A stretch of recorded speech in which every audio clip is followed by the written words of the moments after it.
नहमदु व नसल्ली अला रसूलिल करीम। हज़रत सुबहान रदी अल्लाह ताला अन्हु से रिवायत है, रसूल खातमुन नबीयीन सल्लल्लाहु अलैहि वसल्लम ने फरमाया, करीब है कि गुमराह कौमें तुम्हारे खिलाफ लड़ने के लिए दूसरी कौमों को बुलाएं, जिस तरह खाने वाले खाने के बर्तन की तरफ एक दूसरे को बुलाते हैं। अर्ज किया गया, उस रोज क्या हमारी तादाद कम होने की वजह से ऐसा होगा? आप सल्लल्लाहु अलैहि वसल्लम ने फरमाया, नहीं, बल्कि उस रोज यानी वक्त तुम ज्यादा होगे, लेकिन तुम सैलाब की झाग की तरह होगे। अल्लाह सुब्हानहू व तआला तुम्हारे दुश्मनों के दिलों से तुम्हारी हैबत निकाल देगा और तुम्हारे दिल में वहन डाल देगा। अर्ज किया गया, अल्लाह के रसूल, वहन क्या चीज़ है? आप सल्लल्लाहु अलैहि वसल्लम ने फरमाया, दुनिया से मोहब्बत और मौत से नफरत।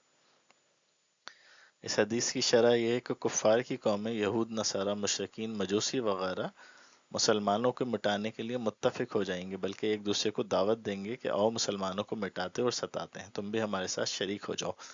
यह हालात शुरू हो चुके हैं। यहूदी और ईसाई एक दूसरे के दुश्मन हैं, मगर आज मुसलमानों को मिटाने के लिए दोनों, बल्कि उनके साथ मुशरिकीन भी एक हो गए। वहन का मायने सुस्ती, ज़ौफ, कमजोरी है। वहन की वजह से मुसलमानों में बुज़दिली, नाइत्तेफाकी, परेशान हाली, आराम तलबी, अकल की कमी, मौत से डर और दुनिया से मोहब्बत बहुत ज़्यादा हो गया है।